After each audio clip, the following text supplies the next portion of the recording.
Hey everyone, welcome back. It's time to put your skills to the test with the latest GoSkills Excel challenge. Joining us today is GoSkills' own Claudia Buckley with a special challenge submitted from our community. Welcome to this month's Excel challenge. Today we're walking through some steps you take to create an interactive calculator that uses operations on certain inputs to arrive at an output. We see these custom calculators all the time. Banks publish loan interest calculators, contact centers use them to calculate employee bonuses, and online vendors allow you to add, remove, or customize services so that you can see what your final invoice would look like. Well, today, thanks to our community member Avery Dace, who came up with this challenge, we're doing something like that.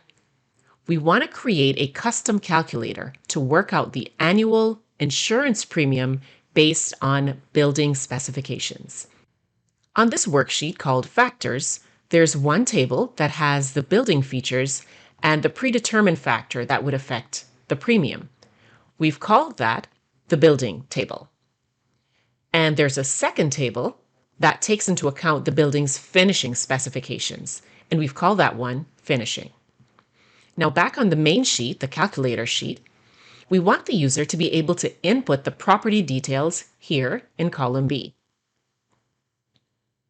But we need you to restrict it so that they can only select the available options. With the exception of the building value, we don't want them just typing anything in this column.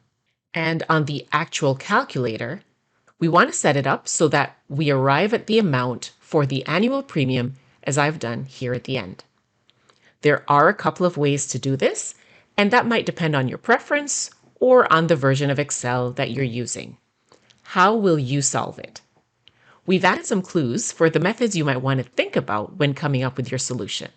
So share what you do or ask for more clues if you feel stuck. Come hang out with the rest of the crew on our Slack channel, and we'll share our solution soon. See you then. Do you have what it takes to complete this challenge? To get started, click the link below to download all the files you need. Let us know how you're doing in the comments section. Or, even better, join the GoSkills Slack channel and chat with other Excel pros about your progress. Link in the description. If you'd like to know the solution to this challenge, hit that subscribe button and get notified when the next video drops with all the step-by-step instructions on how to solve it. Good luck, everybody!